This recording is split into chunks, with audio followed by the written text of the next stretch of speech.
Nyali Prabowo boleh juga, Cina ditantang. Nyali Menhan Prabowo Subianto lumayan oke. Jepang diajak latihan perang bersama di Laut Cina Selatan. Misinya menantang Cina. Pembahasan soal rencana ini sudah dilakukan dengan Menteri Pertahanan Jepang Nobuo Kishi di Tokyo, Jepang pada Minggu waktu setempat. Kerjasama dengan Jepang itu berjalan mulus. Maklum, Jepang merupakan mitra dagang terbesar kedua Indonesia dengan total nilai perdagangan 24,3 miliar US dollar. Ekspor Indonesia ke Jepang pada 2020 senilai 13,6 miliar US dollar atau bertengger di peringkat ke-14. Jepang juga adalah investor keempat terbesar di Indonesia. Rencana latihan perang ini dikupas habis Japan Times pada Senin 29 Maret. Prabowo dan Kishi sama-sama kompak mengirim pesan ke seluruh dunia. Isinya, Indonesia dan Jepang sangat menentang tindakan agresif Cina di perairan regional. Prabowo dan Kishi juga mendesak Cina untuk menahan diri dari upaya sepihak mengubah status quo di Laut Cina Selatan dan Timur. Sementara itu perihal penerapan undang-undang Cina yang memungkinkan penjaga pantai negeri tirai bambu menembaki kapal juga ikut ditentang. Kishi menyatakan Indonesia setuju meningkatkan kerjasama pertahanan. Salah satu wujudnya adalah mengatakan latihan bersama yang melibatkan pasukan kedua negara di Laut Cina Selatan.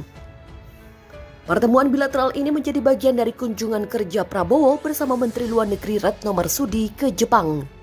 Agenda utama kunjungan ke Tokyo adalah dalam rangka melakukan pertemuan 2+2 yang kedua antara Menteri Luar Negeri dan Menteri Pertahanan kedua negara. Demikian tulis Kemenlu Republik Indonesia seperti dikutip dari siaran pers. Menteri Pertahanan Jepang dan Indonesia setuju untuk latihan bersama sebagai tanggapan atas laporan milisi Cina di terumbu yang disengketakan. Menteri Luar Negeri Amerika Serikat Antony Blinken menyatakan dukungannya untuk Filipina yang pekan lalu mengajukan protes resmi terhadap Beijing. Amerika Serikat, Jepang, dan Indonesia telah meningkatkan tekanan terhadap Cina atas aktivitasnya di Laut Cina Selatan menyusul perselisihan yang sedang berlangsung dengan Filipina atas sengketa terumbu karang. Menteri Luar Negeri Amerika Serikat Antony Blinken mengunggah tweet pada Senin pagi menyatakan Amerika Serikat mendukung sekutunya, yakni Filipina, dalam menghadapi apa yang disebutnya milisi maritim Cina yang berkumpul di Whitsun Reef di Kepulauan Spratly. Pihaknya setuju akan selalu mendukung sekutunya dan membela tatanan internasional berbasis aturan. Sementara itu pada pertemuan pada Minggu 28 Maret, Menteri Pertahanan Jepang dan Indonesia sepakat untuk mengirim pesan bahwa kedua negara mereka akan sangat menentang tindakan apapun oleh Cina yang dapat meningkatkan ketegangan di perairan regional yang diperebutkan itu. Menurut Menteri Pertahanan Jepang Nobuo Kishi, ini akan termasuk dorongan untuk kerjasama pertahanan mereka dan latihan bersama di Laut Cina Selatan. Tekanan yang meningkat menyusul proses diplomatik resmi ke Beijing yang diajukan minggu lalu oleh Manila yang mengatakan lebih dari 200 kapal penangkap ikan Cina itu diyakini diawaki oleh milisi telah ditambatkan di terumbu karang sejak 7 Maret.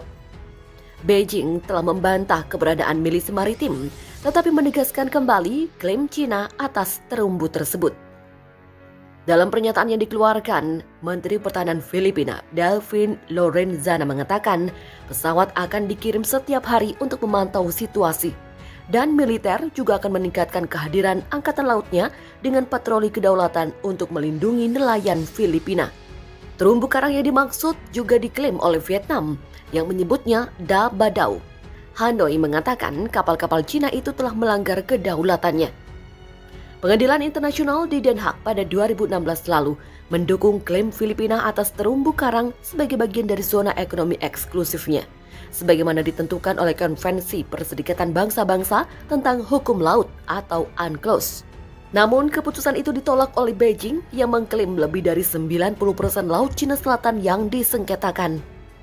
Setidaknya, perdagangan tahunan senilai 3,4 triliun US dollar melewati jalur air yang kontroversial tersebut. Itu tunduk pada klaim yang bersaing oleh Brunei, Malaysia, Filipina, Taiwan, China, dan Vietnam. Sementara Jepang tidak memiliki klaim di Laut Cina Selatan. Tokyo telah berada dalam perselisihan serupa dengan Beijing di Laut Cina Timur dan telah menyuarakan keprihatinan atas undang-undang baru yang memberi otoritas penjaga pantai Cina untuk menembaki kapal yang menurut mereka mengganggu. Melansir dari South China Morning Post, dalam pernyataan bersama yang dirilis setelah kunjungan Blinken ke Jepang pada pertengahan Maret, Amerika Serikat dan Jepang mengatakan mereka keberatan dengan klaim maritim Cina yang melanggar hukum di Laut Cina Selatan dan menggarisbawahi pentingnya stabilitas di Selat Taiwan. Kedua belah pihak juga membahas Xinjiang dan Hong Kong yang menurut Cina adalah urusan dalam negeri.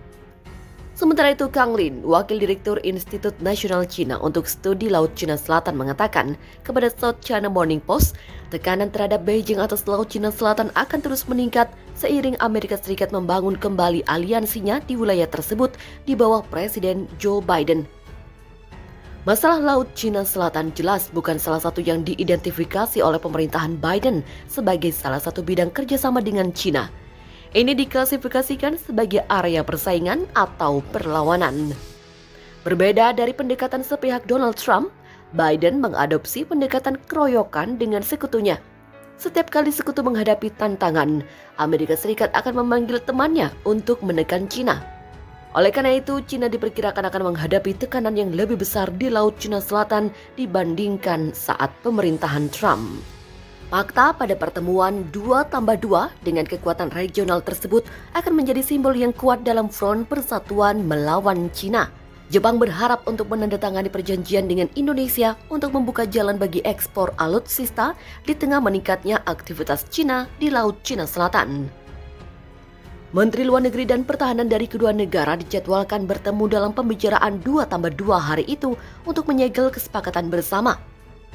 Jepang mengekspor perangkat keras militer hanya ke negara-negara yang telah menandatangani perjanjian transfer peralatan dan teknologi pertahanan. Dokumen tersebut menjelaskan aturan seperti persyaratan bahwa penerima mendapatkan izin Tokyo sebelum menjual kembali peralatan tersebut ke pihak lain. Perjanjian telah ditandatangani dengan 9 negara sejauh ini, yang terdiri dari Amerika Serikat dan negara lain yang sebagian besar berada di Eropa. Sementara di Asia Tenggara, Filipina dan Malaysia telah menandatangani kesepakatan, sementara para pemimpin Jepang dan Vietnam pada prinsipnya mencapai kesepakatan pada pertemuan Oktober 2020 mereka. Kesepakatan dengan kekuatan regional Indonesia bisa menjadi melambangkan upaya bersama antara Jepang dan tetangga untuk melawan ancaman Tiongkok. Tokyo diperkirakan akan mempertimbangkan untuk menjual perangkat keras seperti kapal pada tanah air. Minat kuat pada teknologi Jepang yang terkait dengan pendeteksian objek dan penyelamatan nyawa seperti radar dan pesawat penyelamat. Karena banyak usaha kecil dan menengah yang terlibat dalam pembuatan alutsista, salah satu tujuan Jepang adalah menopang industri pertahanannya dengan meningkatkan ekspor.